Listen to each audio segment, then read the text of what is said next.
चिराग पासवान जी का बिहार के उन्नति, तरक्की, बिहार को आगे ले जाने को लेकर नीतीश कुमार जी के क्रियाकलाप से पॉलिटिकल विवाद हो सकता है, पॉलिटिकल दूरियां हो सकती है, मतभेद हो सकते हैं, लेकिन आप किसी के परिवार पे कीचड़ उछालोगे, किसी के बाल बच्चा पे कीचड़ उछालोगे।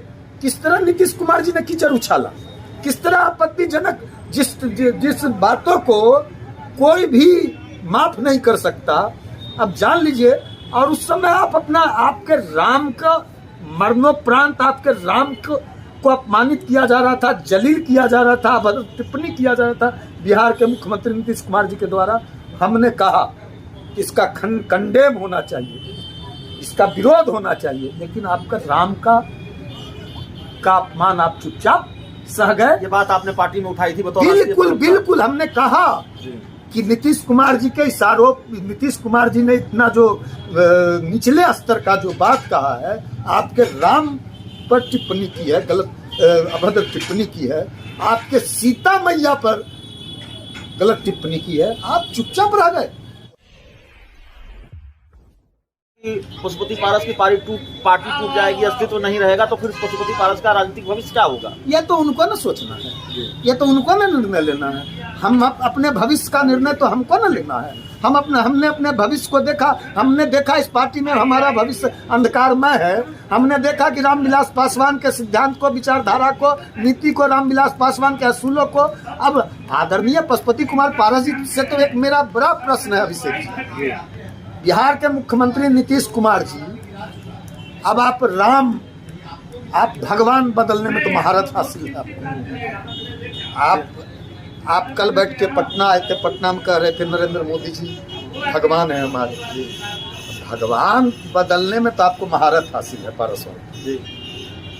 भगवान तो एक में होता है। अब देखिए, जब आपको कोई संकट आएगा ना, तो आप भगवान भगवान भगवान भगवान भगवान करने लगे। संकट देखे हम लोग के हिंदू संस्कृति में है कि जब कोई संकट आएगा, कोई विपत्ति आएगी, तो सबसे पहले भय है भगवान, है भगवान, है भगवान।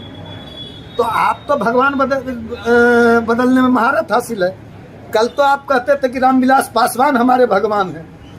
तो आदरणीय पशुपति पारस जी, आपके भगवान पे नीतीश कुमार जी ने कितनी अभद्र टिप्पणी की, कितनी निचले स्तर की टिप्पणी की नीतीश कुमार जी ने पटना में सारे मीडिया कर्मियों के बीच में। उन्होंने क्या कहा, मैं आपके चैनल पे आप लोगों ने भी सुना होगा। आप बताइए, चिराग पासवान जी से नीतीश कुमार जी की कोई पॉलिटिकल अदावत हो सकती है? चिराग पासवान जी का बिहार के उन्नति, तरक्की, बिहार को आगे ले जाने को लेकर नीतीश कुमार जी के क्रियाकलाप से पॉलिटिकल विवाद हो सकता है, पॉलिटिकल दूरियां हो सकती है, मतभेद हो सकते हैं, लेकिन आप किसी के परिवार पे कीचड़ उछालोगे, किसी के बाल बच्चा पे कीचड़ उछालोगे। किस तरह नीतीश कुमार जी ने कीचड़ उछाला, किस तरह आपत्तिजनक जिस बातों को कोई भी माफ नहीं कर सकता, अब जान लीजिए। और उस समय आप आपके राम का मरणोपरांत, आपके राम को अपमानित किया जा रहा था, जलील किया जा रहा था, टिप्पणी किया जा रहा था बिहार के मुख्यमंत्री नीतीश कुमार जी के द्वारा। हमने कहा इसका कंडेम होना चाहिए, इसका विरोध होना चाहिए, लेकिन आपका राम का अपमान आप चुपचाप सह गए। ये बात आपने पार्टी में उठाई थी? बिल्कुल हमने कहा कि नीतीश कुमार जी के इस आरोप, नीतीश कुमार जी ने इतना जो निचले स्तर का जो बात कहा है, आपके राम पर टिप्पणी की है, गलत अभद्र टिप्पणी की है, आपके सीता मैया पर गलत टिप्पणी की है, आप चुपचाप रह गए।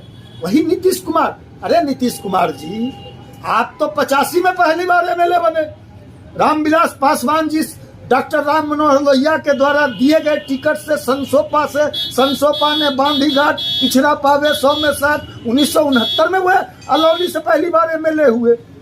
और वे कहते हैं हमने भेजा राज्यसभा, मेरे कृपा में राज्यसभा गए, ये 3 में ना 13 में, और आप चुपचाप पारस बर्दाश्त कर गए। आपने कंडेम भी नहीं किया, आप विपक्ष की भूमिका नहीं निभा रहे हो बिहार में। चिराग पासवान जी तो विपक्ष की भूमिका में बिहार में दिख भी रहे, निभा भी रहे। आप विपक्ष की भूमिका में भी बिहार में नहीं दिखते हैं। तो सवाल तो उठता ही है, हमारे जैसे लोग सवाल तो उठाएंगे। एक आखिरी सवाल, हमने आखिरी सवाल कहा था, लेकिन अब श्रवण अग्रवाल जी आपसे बात होती है तो आखिरी सवाल नहीं रह जाता, उसके बाद भी कई सवाल हो जाते हैं। सवाल यह है श्रवण अग्रवाल जी की, आप कह रहे हैं पशुपति पारस रामविलास पासवान के सिद्धांतों पर नहीं चल रहे हैं, उनके सिद्धांतों को छोड़ दिया उन्होंने, आप यही कह रहे हैं ना? बिल्कुल। चिराग पासवान चल रहे हैं कि नहीं चल रहे हैं? जी, चिराग पासवान चल रहे हैं कि नहीं चल रहे रामविलास पासवान के सिद्धांत पर?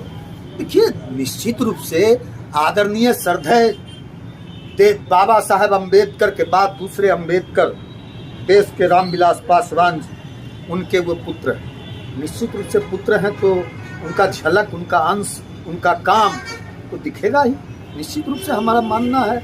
और दूसरी बात है कि सब लोग सीखते सीखते सीखता है ना। सीखने, सारे उम्र सीखने का होता है, लेकिन जो काम वो कर रहे हैं अच्छा काम कर रहे हैं। ठीक है, श्रवण अग्रवाल थे हमारे साथ, पार्टी के राष्ट्रीय प्रवक्ता थे तब भी, रालोसपा के राष्ट्रीय प्रवक्ता थे तब भी, और पूर्व राष्ट्रीय प्रवक्ता हैं तब भी डंके की चोट पर अपनी बात रखते हैं। यही पहचान है और यही अंदाज और मिजाज है। इस इंटरव्यू में, इस बातचीत में इतना ही। बहुत बहुत धन्यवाद।